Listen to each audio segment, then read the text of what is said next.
ইতিপূর্বেও কিছুদিন আগে বিভিন্ন টকশোতে বসে মজুমদার খজুমদাররা কোরআনুল কারীমের বিপক্ষে কথা বলেছিল।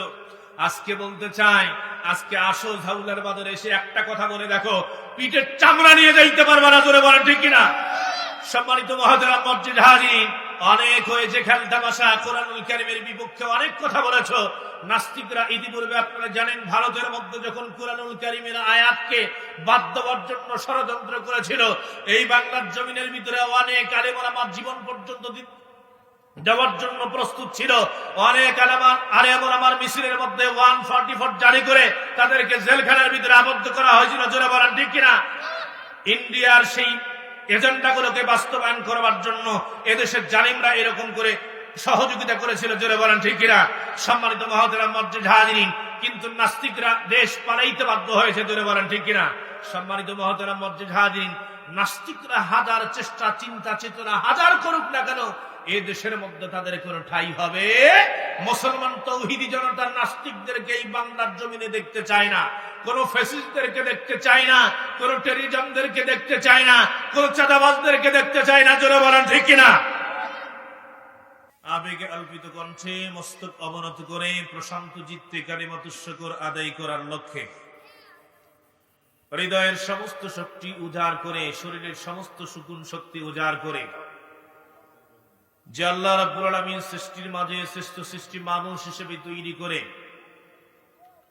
আল্লাহ রাব্বুল আলামিন আপনাকে আমাকে আগে ভাগে আসার বলার শোনার তৌফিক যোগ্যতা, যে দয়াময় রহমানুর রহিম হিসেবে আপনাকে আমাকে 2 দিন ব্যাপী তাফসীরুল কোরআন মাহফিলের দ্বিতীয় রজনীতে আল্লাহ রাব্বুল আলামিন কোরআনুল কারীমের বাগিচার নিচে আসবার জন্য, বসবার জন্য, বলার জন্য, শোনার জন্য তৌফিক দান করলেন। সে আল্লাহ রাব্বুল আলামিনের দরবারে আমরা শুকরগুজার হচ্ছি, সবাই মিলে বলছি আলহামদুলিল্লাহ। আপনাদের কি মন খারাপ? এলাকার বক্তা বলে যে আওয়াজ দিলেন এটি হচ্ছে 5ই আগস্টের আগের আওয়াজের চাইতে কম, জোরে বলেন ঠিক কিনা? আমাদের কল্পনাতে কখনো ছিল না আজকে থেকে প্রায় 5 মাস আগে এত সুন্দর আয়োজন করে কোরআনুল কারীমের মাহফিল এরকম একটা হবে, 5 মাস আগে আমাদের কল্পনাতেও ছিল না, জোরে বলেন ঠিক কিনা? তো যে আওয়াজ হলো কালিমাতুশ শুকর আদায় করবার লক্ষ্যে, এই আওয়াজ কি মানানসই হইছে না বেমানান হইছে? জোরে বলেন, মানানসই হইছে না বেমানান হইছে? যে ঘন কালো কুয়াশার মেঘ আমাদের মাথার উপরে চেপে বসেছিল, নিশ্চিত একটি পরাধীন তার শিকল থেকে আল্লাহ রাব্বুল আলামিন আপনাকে আমাকে মুক্ত করেছেন, জোরে বলেন ঠিক কিনা? নতুন করে স্বাধীনতার উপভোগ করবার আল্লাহ তাআলা তৌফিক দান করেছেন। বিদেশি একটি চক্রের রাষ্ট্রের কূটনৈতিক রাষ্ট্রের গোলামীর হাত থেকে আল্লাহ রাব্বুল আলামিন আপনাকে আমাকে মুক্ত করেছেন। আল্লাহ রাব্বুল আলামিন বিনা পারমিশনে কোরআনুল কারীমের কিছুদিন আগেও বামপন্থী রামপন্থী হোমরা চোমরা নেতা খাতার দালালের খপ্পরে পড়ে মাহফিলের ইন্তজাম করতে গিয়ে কত মাহফিলের ইন্তজাম কমিটিদেরকে কত ত্যাগ প্রতীক্ষা অপেক্ষা করতে হয়েছিল। আজকে বিনা পারমিশনে এরকম একটা আল্লাহ রাব্বুল আলামিন কোরআনুল কারীমের মাহফিলের ব্যবস্থা করে দিয়েছেন। আল্লাহ রাব্বুল আলামিন বিনা অনুমতিতে কোরআনুল কারীমের সামিয়ানার নিচে বসবার তৌফিক দান করেছেন। উন্মুক্ত ময়দানে বিনা ভয় ডর রেখে আল্লাহর জমিনের ভিতরে আল্লাহর পতাকাকে উড্ডয়ন করবার জন্য রাজপথে স্লোগান দেওয়ার আল্লাহ তৌফিক দান করেছেন। মাথা উঁচু করে আল্লাহ রাব্বুল আলামিনের গোলামি করবার আল্লাহ তাআলা তৌফিক দান করেছেন। সে আল্লাহ তাআলার দরবারে আমরা কালিমাতুশ শুকর আদায় করছি, আমরা সবাই মিলে বলছি আলহামদুলিল্লাহ, জোরে সোরে বলছি আলহামদুলিল্লাহ। লক্ষ কোটি দরুদ পড়ি বিশ্ব মানবতার মুক্তির দূত রাহমাতে আলম সাল্লাল্লাহু আলাইহি বিশ্ব নবীজি মুহাম্মদুর রাসূলুল্লাহ সাল্লাল্লাহু আলাইহি ওয়াসাল্লামের উপরে আমরা সবাই বলি সাল্লাল্লাহু আলাইহি ওয়াসাল্লাম। আরো জোরে সোরে বলি সাল্লাল্লাহু আলাইহি ওয়াসাল্লাম। মহতারাম মসজিদ হাজিরিন, আমরা শুকরিয়া আদায় করলাম আল্লাহর দরবারে, রাসূল করিম সাল্লাল্লাহু আলাইহি ওয়াসাল্লামের উপরে আমরা দরুদ পড়লাম। মন খুশি না বাজার? মন খুশি না বাজার? আজকে দ্বিতীয় বার্ষিকী, আজকে 2 দিন ব্যাপী বিশাল তাফসীরুল কোরআন মাহফিল অনুষ্ঠিত হচ্ছে। তখন পৃথিবীতে, গোটা পৃথিবীতে, তামাম পৃথিবীতে অসংখ্য অশান্তির দাবানলের আগুন দাউ দাউ করে জ্বলছে হলো যখন, জোরে বলেন ঠিক কিনা? আপনি সারা পৃথিবীতে লক্ষ্য করে দেখবেন, আফগানিস্তান, ফিলিস্তিন, কাশ্মীর, আলজেরিয়া, সুদান, সামারিয়া সহ সারা পৃথিবীর যেখানেই লক্ষ্য করবেন সেখানেই দেখবেন অশান্তির দাবানলের আগুন দাউ দাউ করে জ্বলতেছে, জোরে বলেন ঠিক কিনা? এই আগুন থেকে মুক্তির একমাত্র লক্ষ্য এবং কাম্য, একমাত্র মুক্তির পথ হলো ইসলাম, জোরে বলেন ঠিক কিনা? ইসলামই কেবলমাত্র শুধুমাত্র দিতে পারে আল্লাহ রাব্বুল আমিনের শান্তি, জোরে বলেন ঠিক কিনা? মহতারাম মসজিদে হাজিরিন, আমি বারবার বলে থাকি, বিভিন্ন জায়গাতে বলে থাকি, মুসলমান ভাইয়ের একজনের বাড়িতে লেগেছে আগুন। কি লেগেছে? একজনের বাড়িতে লেগেছে আগুন। সে চিৎকার মেরে বলতেছে, ভাই আমার ঘরে আগুন লেগে গেছে, আমাকে বাঁচান, আমার পরিবারকে বাঁচান, আমার ঘর বাড়িকে বাঁচান। তার চিৎকার শুনে রাস্তা দিয়ে যাচ্ছিলেন একজন বুড়ি, রাস্তা দিয়ে যাচ্ছিলেন একজন বুড়ি। মনে মনে ভাবলেন, আহারে বেচারা মুসলমান, বিপদের মধ্যে যেহেতু পড়েছে, ঘর বাড়ি আগুনের দাবানলে দাউ দাউ করে জ্বলতেছে। বুড়ির মাথার উপরে ছিল কাঠের একটি ঝুপড়ি, কাঠের একটি বোঝা। বুড়ি মনে মনে ভাবলেন, আহারে বেচারা বেকায়দার মধ্যে পড়েছে, আগুন দাউ দাউ করে জ্বলতেছে, দেখি না আমি একটু সাহায্য করি। এই বলে বুড়ি বেশি আর তেমন কিছু করলেন না, মাথার উপরের কাঠের সেই বোঝাটা আগুনের মধ্যে এরকম করে ফেলে দিলেন। আচ্ছা বলেন তো দেখি, আগুন তো নিভে গেছে, তাই না? আগুন কি নিভে গেছে? রাস্তা দিয়ে যাচ্ছিলেন আর একজন নতুন শ্বশুর, নতুন জামাইয়ের জন্য লাভ, তোষক, কম্বল, বালিশ নিয়ে এগুলো যাচ্ছিলেন। সেও চিন্তা করলেন, আহারে বুড়ি মানুষ এত কষ্ট করে যদি তার মাথার উপরের কাঠ যদি আগুনের মধ্যে যদি ফেলে যদি দিতে পারে, আমি কেন আমার নতুন জামাইয়ের মধ্যে জামাইকে দেওয়ার জন্য লাভ, তোষক ইত্যাদি কম্বল আমি কেন আগুনের মধ্যে দিতে পারবো না? এই বলে সেও লেপ, কম্বল, এরকম করে বালিশ, এরকম করে কোল বালিশ আগুনের মধ্যে ফেলে দিল। এইবার তো মনে হয় 80% আগুন নিভে গেছে। 80% আগুন কি নিভে গেছে? রাস্তা দিয়ে যাচ্ছিলেন আর একজন মানুষ 5 কন্টেইনার কেরোসিনের তেল নিয়ে। সে মনে মনে ভাবলেন, আহারে বুড়ি বিচারি মাথার উপরে বড় একটা বোঝা, কাঠের বোঝা আগুনের মধ্যে ফেলে দিল। সে চিন্তা ফিকির করলো, আগুন নেবানোর জন্য নতুন শ্বশুর তার জামাইকে না দিয়ে ল্যাপ, কম্বল, এরকম করে কোলবালিশ সবকিছু আগুনের মধ্যে ফেলে দিল। সে এত চিন্তা করতেছে, আমি কেন 5 কন্টেইনারের কেরোসিন তেল আগুনের মধ্যে দিতে পারবো না? এই বললে আগুন নিবানোর জন্য সে নিজেই চেষ্টা করে 5 কন্টেইনারের কেরোসিন তেল আগুনের মধ্যে ফেলে দিল। এইবারে তো 100% নেবে গেছে, জোরে কোন ঠিক কিনা? এইবারে কি 100% নেবে গেছে? নেভানো যায় নাই। আগুনের মধ্যে যেমন কাঠ দিলে আগুন নেবে না, আগুনের মধ্যে যেরকম করে কম্বল, লেপ, তোষক দিলে আগুন নেবে না, আগুনের মধ্যে যেরকম করে কন্টেইনারের কেরোসিন তেল দিলে নেবে না, তেমনি আল্লাহ রাব্বুল আমিনের তৈরি মানুষ, কালমাস, লেনিন, আব্রাহাম লিঙ্কন, কলকাতা, দিল্লির, যুক্তরাষ্ট্রের আইন দিয়ে মানুষের শান্তি আসতে পারে না, বরং আরো অশান্তির দাবানলের আগুন দাউ দাউ করে জ্বলতেই থাকবে, জোরে বলেন ঠিক কিনা? আগুন যদি নিবাইতে যদি হয়, ওই বিচারার আগুন যদি নিবাইতে যদি হয়, আগুনের মধ্যে ফেলে দিতে হবে মাটি এবং পানি, বালি এবং পানি, জোরে বলেন ঠিক কিনা? আগুনের মধ্যে বালি এবং পানি যখন দেবেন আগুন নিভে যাবে তখন। ঠিক তেমনি ভাবে সারা পৃথিবীর যদি চাঁদাবাজি বন্ধ যদি করতে যদি চান, টেন্ডারবাজি যদি বন্ধ যদি করতে যদি চান, হত্যা, ধর্ষণ যদি বন্ধ যদি করতে যদি চান, নৈরাজ্য, শৃঙ্খলা যদি বন্ধ যদি করতে যদি চান, আল্লাহর জমিনের ভিতরে আল্লাহর কুরআনুল কারীমের বিকল্প আর কিছুই নাই, জোরে বলেন ঠিক কিনা? আল্লাহ রাব্বুল আমিনের কোরআন দিয়ে এই দেশ শাসন করতে হবে, জোরে বলেন ঠিক কিনা? মুসলমানরা ইতিপূর্বে সেকুলারিজম দেখেছে, ন্যাশনালিজম দেখেছে। একটাবারের জন্য মুসলমানরা দেখতে চায় আবু বকর এবং ওমরের শাসনের মতো কোরআনুল কারীমের শাসন বাংলাদেশে, জোরে বলেন ঠিক কিনা? সম্মানিত মুহতারাম মসজিদ হাজিরিন, ইতিপূর্বে অনেক মুসলমানরা বাংলার জনগণ দেখেছে, আইয়ুবের শাসন দেখেছে, বঙ্গবন্ধুর ভাষণ দেখেছে, জিয়ার খান দেখেছে, এরশাদের নানান তাল দেখেছে। মুসলমানরা ঘোড়ার ডিম দেখেছে। আগামীর বাংলাদেশ হবে টুপিওয়ালাদের বাংলাদেশ। আগামীর সূর্য কোরআনের সূর্য, আগামীর সূর্য ইসলামের সূর্য, আগামীর বাংলাদেশ কোরআনের বাংলাদেশ, জোরে বলেন ঠিক কিনা? সম্মানিত মহতারাম মুরজিদ হাজিরিন, সেই বাংলাদেশকে গড়বার জন্য, কোরআনুল কারীমের জন্য আমরা কোরআনুল কারীমকে সেই বাংলাদেশের ভিতরে পার্লামেন্ট গঠন করে কোরআনুল কারীমের সেই আলো পার্লামেন্টে দিতে চাই কিনা, জোরে বলেন ঠিক কিনা? সম্মানিত মহতারাম মুরজিদ হাজিরিন, কোরআন যখন পার্লামেন্টে গঠন হয়ে কোরআনের শাসনের মাধ্যমে দেশ চলবে, তখন দেখবেন যাবতীয় অনাচার, পাপাচার, দুর্নীতি, কদাচার যা কিছু আছে দুর্নীতি সব কিছু বেচতে যাবে, জোরে বলেন ঠিক কিনা? সম্মানিত মহতারাম মুরজিদ হাজিরিন, আমি আপনাদের সামনে পবিত্র কোরআনুল কারীমের ভিতরে সূরাতুল ইব্রাহিম থেকে 1 নম্বর আয়াত তেলাওয়াত করেছি। মহতারাম মুরজিদ হাজিরিন, সূরাতুল ইব্রাহিম কোন সূরা? সূরাতুল ইব্রাহিম পবিত্র কোরআনুল কারীমের মধ্যে 14 নম্বর সূরা। কত নম্বর সূরা? 14 নম্বর সূরা। এই সূরাতুল ইব্রাহিমের মধ্যে আয়াত রয়েছে 52টি। কয়টি? 52টি। আল্লাহ রাব্বুল আলামিনের 14 নম্বর সূরা সূরাতুল ইব্রাহিম, 52টি আয়াত। সম্পূর্ণ সূরাটি নাযিল হয়েছে মক্কায়। কোথায়? সম্মানিত মুহতারাম মুরজিদ হাজিরিন, এই 52টি আয়াতের মধ্য থেকে আমি আপনাদের সামনে 1 নম্বর আয়াতের কিছু অংশ তেলাওয়াত করেছি।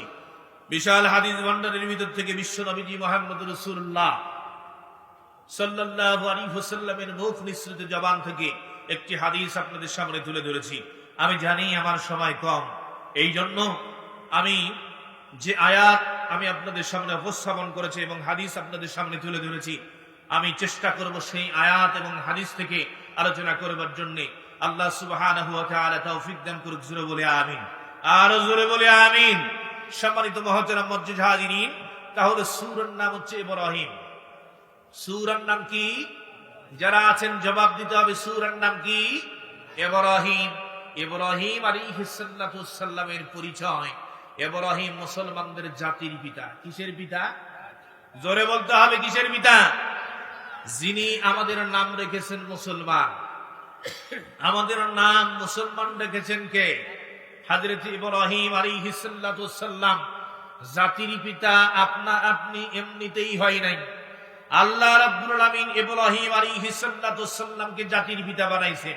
জোরে বলেন ঠিক কিনা? বিশ্ব নবীজি মুহাম্মদুর রাসূলুল্লাহ সাল্লাল্লাহু আলাইহি ওয়াসাল্লাম মদিনায় যখন হিজরত করেন, বিশ্ব নবীজি যখন একটি পশু জবাই করলেন, সাহাবীরা বললেন, ইয়া রাসূলুল্লাহ, ইয়া হাবিবাল্লাহ, মা হাদিহিল আদাহি, এই যে আপনি পশু আপনি কোরবানি করতেছেন, এই পশু কোরবানি ইতিপূর্বে তো আমরা দেখি নাই, কিভাবে কোথা থেকে কেমন করে আসলো? বিশ্ব নবীজি বললেন, হিয়া সুন্নতি আবিকুম ইব্রাহিম, এটি হচ্ছে তোমাদের জাতির পিতা ইব্রাহিম আলাইহিস সালাতু ওয়াস সালামের জাগরিত সুন্নাত। জোরে বলি সুবহানাল্লাহ। তাহলে বিশ্ব নবীজির জবান থেকে জাতির পিতা ইব্রাহিম, আল্লাহ রাব্বুল আলামিনের জবান থেকে স্বীকৃত জাতির পিতা ইব্রাহিম, আল্লাহ এবং রাসূলের স্বীকৃত জাতির পিতা ইব্রাহিম ইতিপূর্বেও ছিলেন, বর্তমানেও আছেন, কিয়ামত পর্যন্ত মুসলমানদের জাতির পিতা একজনই থাকবেন, তিনি হচ্ছেন ইব্রাহিম আলাইহিস সালাতু ওয়াস সালাম। আর আপনি এমনিতেই জাতির পিতা বানানো, জনগণ অপেক্ষা করে না, জনগণ জুতার পায়ের নিচে চাপা দিয়ে পর্যন্ত রাখে। জোরে বলেন ঠিক কিনা? সুতরাং জাতির পিতা দাবি করলেই হবে না। মুসলমানদের জাতির পিতা হলো একজন, তিনি হচ্ছেন ইব্রাহিম। তিনি কে? জোরে বলেন, তিনি কে? তিনি হচ্ছেন ইব্রাহিম। এখন বাংলাদেশে কোথাও যে কোনো জায়গাতে একজন ব্যক্তিকে আর খুঁজে পাবেন না জাতির পিতা ইব্রাহিম বললেই তার বাটাম ফাটানোর ব্যবস্থা আছে। জোরে বলেন ঠিক কিনা? কেউ আর বলে না জাতির পিতা ইব্রাহিম, কেউ আর বলে না জাতির পিতা মুজিবুর রহমান। জাতির পিতা হলেন একজন, তিনি হচ্ছেন ইব্রাহিম। জোরে বলেন, তিনি কে? জাতির পিতা হলো ইব্রাহিম। সম্মানিত মুহতারাম মুরজিদ হাজিরিন, তাহলে জাতির পিতা যদি ইব্রাহিম হয়, তাহলে মুজিবুর রহমান কি? জোরে বলেন, মুজিবুর রহমান কি? জাতির পিতা যদি ইব্রাহিম যদি হয়, মুজিবুর রহমান কি? ঘোড়ার ডিম, কিসের ডিম? তাহলে জাতির পিতা ইব্রাহিম, মুজিবুর রহমান কিসের ডিম? এরাই কথা বলে না, কিসের ডিম? জাতির পিতা মুজিবুর রহমান। সুতরাং ঘোড়ার ডিম দিয়ে জাতির পিতার নাম আখ্যায়িত করা যাবে না। জোরে বলেন ঠিক কিনা? সম্মানিত মুহতারাম মুরজিদ হাজিরিন, সেই সূরাতুল ইব্রাহিম থেকে আমি আপনাদের সামনে 1 নম্বর আয়াতের কিছু অংশ তুলে ধরেছি। মহান আল্লাহ রাব্বুল আলামিন যদি চান, এই আয়াতের সামনেই আলোচনা করবার জন্য আশা করব। আল্লাহ রাব্বুল আলামিন তৌফিক দান করুক। বলে আমিন, জোরে বলে আমিন। সম্মানিত মুহতারাম মুজাহিদিন, আমরা শুনতে এসেছি কোরআনুল কারীম। কোরআনুল কারীম, আমি যেই আয়াত আপনাদের সামনে তুলে ধরেছি, আল্লাহ রাব্বুল আলামিন এই আয়াতের ভিতরে কোরআনুল কারীমের একটা গার্স, কোরআনুল কারীমের একটা উদ্দেশ্য তুলে ধরেছেন। কোরআনুল কারীম আপনি এমনিতেই নাজিল হয় নাই। কোরআনুল কারীমের নাজিল হওয়ার একটা উদ্দেশ্য আছে না নাই? জোরে বলে। সম্মানিত মুহতারাম মুজাহিদিন, কোরআনুল কারীম পৃথিবীর ভিতরে এমন দামি কিতাব, কোরআনুল কারীমের ভিতরে যা চাবেন মুসলমানরা সব পাবে। যদি কোনো মুসলমান কোরআনুল কারীমের আলোচনা শুনবার পরে কোরআনুল কারীমের কাছে যদি প্রশ্ন যদি করে, কোরআনুল কারীমকে যদি বলে, ও কোরআন, আমি তোমাকে শুনতে এসেছি, ও কোরআন তোমার নাম কি? এইবারে কোরআনুল কারীম জানা দেয়, বাল হুয়া কুরআনুম মাজিদ। জোরে বলে আল্লাহু আকবার। কোরআনুল কারীমকে যদি কোনো মুসলমান জানতে চায়, ও কোরআন তোমার নাম কি? কোরআনুল কারীম জানা দেয় পৃথিবীতে যত বই আছে, ফিজিক্স বলেন, কেমিস্ট্রি বলেন, বায়োলজি বলেন, পৃথিবীতে যত কিতাব আছে, উপন্যাসের বই বলেন, যত বই আছে, সব বইয়ের চাইতে দামি বই হলাম আমি আল্লাহ রাব্বুল আলামিনের কোরআন নামক কিতাব। জোরে বলি সুবহানাল্লাহ। এইবারে যদি কোরআনুল কারীমকে যদি জিজ্ঞেস করেন, ও কোরআন, শুনলাম জানলাম তুমি হলো দামি কিতাব, তোমার চাইতে দামি কোনো কিতাব আল্লাহর আসমানের নিচের জমিনের উপরে অন্য কোনো কিতাব নাই। এইবারে বলেন তো দেখি কোরআনুল কারীম তোমার ভাষা কোথায়? কোরআনুল কারীম জবাব দিয়ে দেয়, ফি লাউহিন মাহফুজ। কোরআনুল কারীম জানা দেয় এই পৃথিবীর আসমানের নিচে জমিনের উপরে আমার কোনো ভাষা নাই। আল্লাহ রাব্বুল আলামিন আমার ভাষা দিয়েছেন লাউহে মাহফুজে। জোরে জোরে বলি সুবহানাল্লাহ। এইবারে যদি কোরআনুল কারীমকে যদি বলেন, কোরআন, আমরা জানতে চাইলাম তোমার নাম কি? তুমি বললে সম্মানিত কিতাব, পৃথিবীর যত কিতাব আছে সব কিতাবের চাইতে তুমি দামি কিতাব। এইবারে আমরা তোমাকে বললাম তোমার বাসা কোথায়, তুমি তাও জানা দিনে তোমার বাসা হচ্ছে লাউহে মাহফুজ। এইবারে আমরা তোমার কাছে জানতে চাই তুমি কার পক্ষ থেকে নাজিল হয়েছ? কোরআনুল কারীম জানা দেয়, তানসীলুম মির রাব্বিল আলামিন। কোরআনুল কারীম জানা দেয় আল্লাহ রাব্বুল আলামিন যিনি সমস্ত জগৎ সময়ের মালিক, আল্লাহ রাব্বুল আলামিনের পক্ষ থেকে আমি কোরআন দুনিয়ার জীবনে নাজিল হয়েছি। আল্লাহ রাব্বুল আলামিনের পক্ষ থেকে আমি নাজিল হয়েছি। এইবারে যদি মুসলমানরা যদি জানতে যদি চায়, ও কোরআন, আমরা জানলাম আপনি হলেন সম্মানিত কিতাব, আমরা জানলাম আপনার বাড়ি হলো লাউহে মাহফুজে, আমরা জানলাম আপনি আল্লাহ রাব্বুল আলামিনের পক্ষ থেকে নাজিল হয়েছেন। এইবারে আপনার কাছে আমরা জানতে চাই আপনি কার মাধ্যমে নাজিল হইলেন? এইবারে কোরআনুল কারীম জবাব দিয়ে দেয়, নাযালা বিহি রূহুল আমিন। আমি জিবরাইল ফেরেশতা রূহুল আমিনের মাধ্যমে দুনিয়ার জীবনে নাজিল হয়েছে। জোরে বলি সুবহানাল্লাহ, আরো জোরে বলি সুবহানাল্লাহ।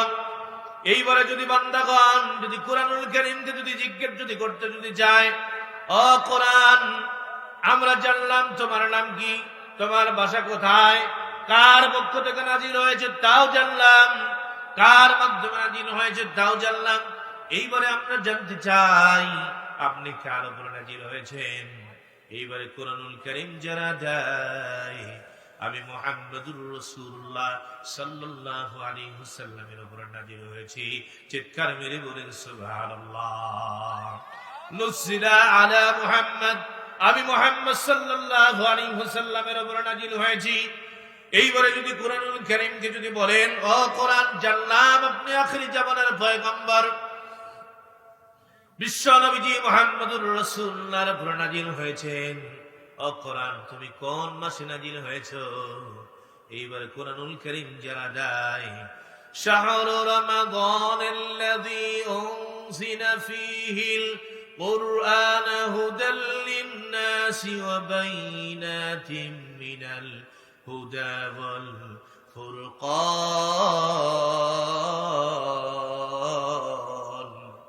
কোরআনুল কারীম জানা দেয় আমি এমন একটা মাসে আল্লাহ রাব্বুল আলামিনের পক্ষ থেকে নাজিল হয়েছি যেই মাস হলো হাজার মাসের চাইতে দামি, এক মাসের ভিতরে হাজার মাসের চাইতে দামি।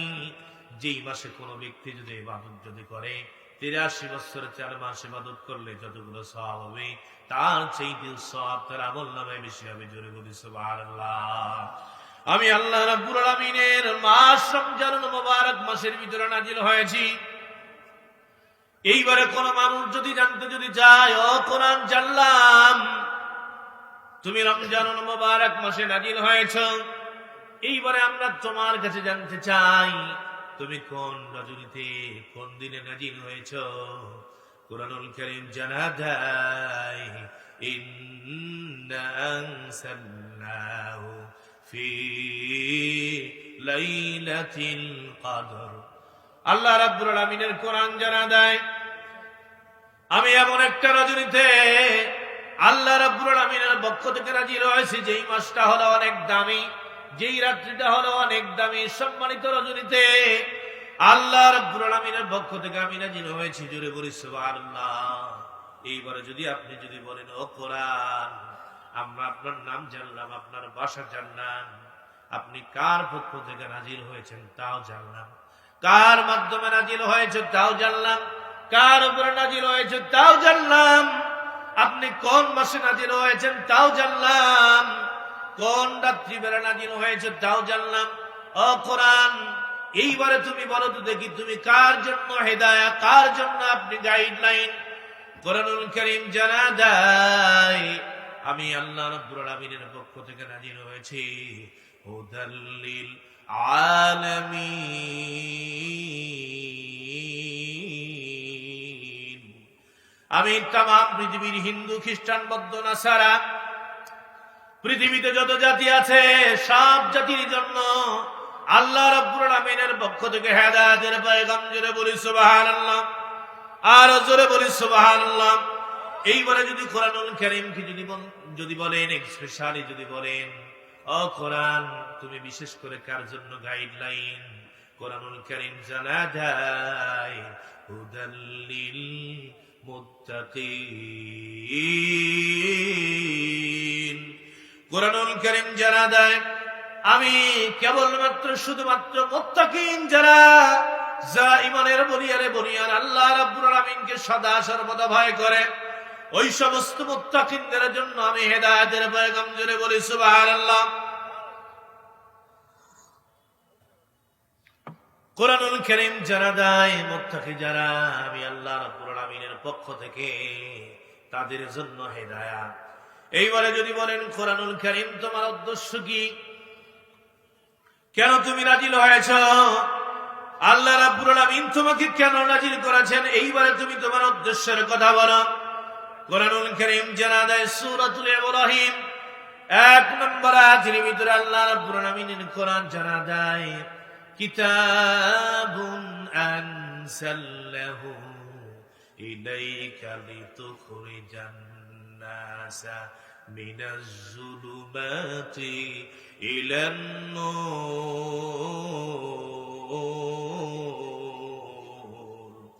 কোরআনুল কারীম জানা দেয় আল্লাহ রাব্বুল আলামিন বলেন, নবী হে আমি আপনার উপরে শুধুমাত্র কেবলমাত্র কিতাব নাজিল করেছি এই জন্য নয় যাতে করে আপনি মসজিদের ভিতরে কোরআন তেলাওয়াত করবেন, নামাজের মধ্যে কোরআন তেলাওয়াত করবেন, মাহফিলের ক্ষেত্রে মাহফিল পরিচালনা করবেন, বিয়ের মণ্ডপে কোরআনুল কারীমকে দিয়ে পরিচালনা করবেন। এই জন্য আমি আল্লাহ রাব্বুল নাজিল করে নাই, বরং কিতাবুন আনসালনাহু ইলাইকা লিতুখরিজান নাসা মিনাজ যুলুমাতি ইলান নূর।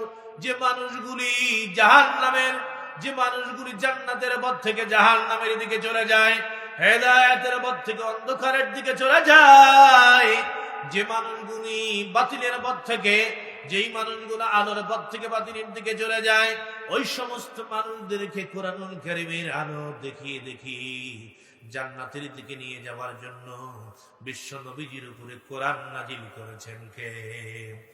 বিশ্ব নবীজির উপরে কোরআন নাজিল করেছেন কে? সুতরাং এই কোরআনুল কারীমের আলোচনা শুধু মাহফিলের মধ্যেই সীমাবদ্ধ রাখা যাবে না। কোরআনুল কারীমের আলোচনা শুধু বিয়ের মণ্ডপে সীমাবদ্ধ রাখা যাবে না। কোরআনুল কারীমের আলোচনা শুধু ফকির আলীর ক্ষেত্রে সীমাবদ্ধ রাখা যাবে না, বরং কোরআনুল কারীমের আইন দ্বারা দেশটা পরিচালনা করতে হবে। জোরে বলেন ঠিক কিনা? কোরআনুল কারীমের আইন দ্বারা আল্লাহর জমিন পরিচালনা হোক। আমরা কারা কারা চাই দুখানা হাত তুলে আল্লাহ রাব্বুল আমিনকে দেখাই। সম্মানিত মুহতারাম মুজাহিদিন, আল্লাহ রাব্বুল আমিন অর্ডার দিয়ে নিয়েছেন। আল্লাহ রাব্বুল আমিন বলেন কোরআনুল কারীম দিয়ে দেশটা পরিচালনা করতে হবে। আমরা শুধুমাত্র কেবলমাত্র আইন মানবো আল্লাহর। কার আইন মানবো? জোরে বলেন, কার আইন মানবো? আমরা কোন মানুষের তৈরি আইন মানতে পারি না। জোরে বলেন ঠিক কিনা? আমরা কোন মানুষের তৈরি আইন মানতে পারি না। যে আল্লাহ রাব্বুল আমিন আমাদেরকে তৈরি করেছেন, শুধুমাত্র কেবলমাত্র আমরা আইন মানবো তার। জোরে বলেন ঠিক কিনা? সম্মানিত মুহতারাম মুজাহিদিন, মানুষের তৈরি আইনের বিরোধিতা করতে গিয়ে কত মানুষ জেলখানার ভিতরে আবদ্ধ ছিল। এখনো পর্যন্ত মানুষের তৈরি আইনের বিরোধিতা করতে গিয়ে কত মানুষ আজকে নির্মম কারাগারের ভিতরে এখনো নিমজ্জিত। কত মানুষ মানুষের তৈরি আইনের বিরোধিতা করতে গিয়ে ফাঁসির গলার দড়ি গলার মধ্য দিয়ে দিয়েছেন। মানুষের তৈরি আইনের বিরোধিতা করতে গিয়ে কত মানুষ আজকে জেলখানার ভিতরে পচে পড়ে মরে আছে। জোরে বলেন ঠিক কিনা? মানুষের তৈরি আইনের বিরোধিতা করতে গিয়ে কিছুদিন আগেও দেখবেন আল্লামা মামুনুল হক, তার কোনো দোষ ছিল না, শুধুমাত্র কেবলমাত্র মিথ্যা সাক্ষী দিয়া, মিথ্যা ব্যবস্থাপনা করে, মিথ্যা সাক্ষী দিয়ে জেলখানার ভিতরে আবদ্ধ করেছিল। জোরে বলেন ঠিক কিনা? আল্লামা মুফতি আমির হামজা কোন দোষ ছিল না, শুধুমাত্র তাদের মধ্যে লক্ষ্য এবং একটাই উদ্দেশ্য, কোরআনুল কারীমের আইন দ্বারা দেশ যাতে করে পরিচালনা হয়, এই এজেন্ডা গুলো বাস্তবায়ন করবার জন্য জনগণের ভিতরে কথা বলে। দোষ শুধুমাত্র তাদের একটাই, কিন্তু বিনা দোষে জেলখানার ভিতরে 3 বছরের চাইতেও বেশি রাখলো। জোরে বলেন ঠিক কিনা? সম্মানিত মুহতারাম মুজাহিদিন, মানুষের তৈরি আইনের বিরোধিতা করতে গিয়ে কত মানুষ জেল জুলুম নিপীড়ন অত্যাচার নির্যাতন সহ্য করেছে। সব নির্যাতন বালা মুসিবত নিজের করে নিয়েছে, তারপরেও বাতিলের কাছে মাথা নত করে নাই। জোরে বলেন ঠিক কিনা? জেলকে স্বীকার করেছে, ফাঁসির রশি গলা দিয়েছে, তারপরে ঈমান তারা বিক্রি করে নাই। ও জাউলার বাজারের মুসলমানেরা, আল্লাহ রাব্বুল আমিনের দরবারে নিজেকে যদি ঈমানদার বলে পরিগণিত যদি করতে যদি চান, নিজেকে যদি ঈমানদার বলে যদি পরিগণিত যদি করতে যদি চান, ঈমানদার হিসেবে যদি কিয়ামতের ময়দানে যদি উঠতে যদি চান, যদি কখনো বাংলার জমিনের মধ্যে কোরআনকে পরিচালনা করবার জন্য, এই দেশকে পরিচালনা করবার জন্য, কোরআনুল কারীমের জন্য যদি কোনো ডাক আসে, ও মুসলমানরা জীবন দিতে রাজি আছেন কারা কারা? দুখানা হাত তুলে আল্লাহ রাব্বুল আমিনকে দেখান। লিল্লাহি তাকবীর। জোরে বলি লিল্লাহি তাকবীর। এই জমিনের মধ্যে কোনো নাস্তিকদের কোনো ঠাঁই হবে না। ইতিপূর্বেও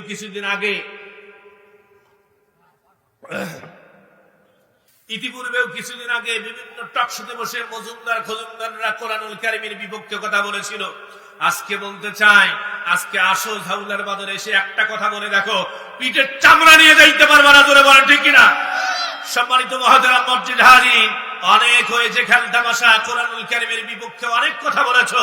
নাস্তিকরা ইতিপূর্বে আপনারা জানেন ভারতের মধ্যে যখন কোরআনুল কারীমের আয়াতকে বাদ দেওয়ার জন্য ষড়যন্ত্র করেছিল, এই বাংলার জমিনের ভিতরে অনেক আলেম ওলামা জীবন পর্যন্ত দেওয়ার জন্য প্রস্তুত ছিল। অনেক আলেম ওলামার মিছিলের মধ্যে 144 জারি করে তাদেরকে জেলখানার ভিতরে আবদ্ধ করা হয়েছিল। জোরে বলেন ঠিক কিনা? ইন্ডিয়ার সেই এজেন্ডাগুলোকে বাস্তবায়ন করবার জন্য এদেশের জালিমরা এরকম করে সহযোগিতা করেছিল। জোরে বলেন ঠিক কিনা? সম্মানিত মুহতারাম মুজাহিদিন, কিন্তু নাস্তিকরা দেশ পালাইতে বাধ্য হয়েছে। জোরে বলেন ঠিক কিনা? সম্মানিত মুহতারাম মুজাহিদিন, নাস্তিকরা হাজার চেষ্টা চিন্তা চেতনা হাজার করুক না কেন, এ দেশের মধ্যে তাদের কোনো ঠাঁই হবে। মুসলমান তৌহিদি জনতার নাস্তিকদেরকে এই বাংলার জমিনে দেখতে চায় না, কোন ফ্যাসিস্টদেরকে দেখতে চায় না, কোন টেরিজমদেরকে দেখতে চায় না, কোন চাঁদাবাজদেরকে দেখতে চায় না। জোরে বলেন ঠিক কিনা?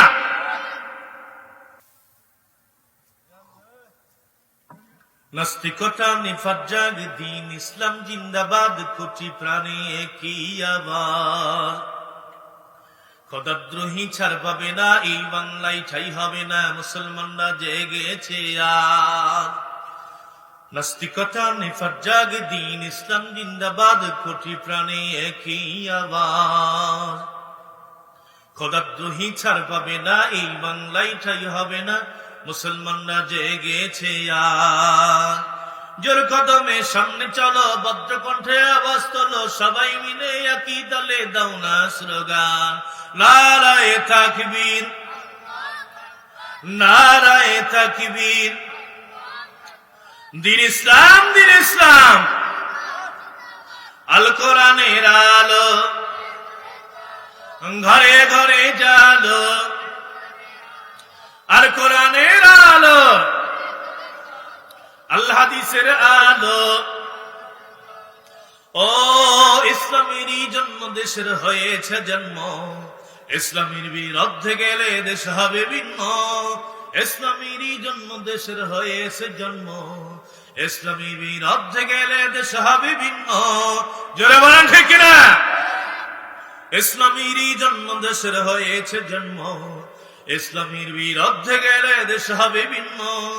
জোর কদমে সামনে চলো, ভদ্রকণ্ঠে আওয়াজ তোলো, সবাই মিলে একই তালে দাও না স্লোগান, নারায়ে তাকবীর,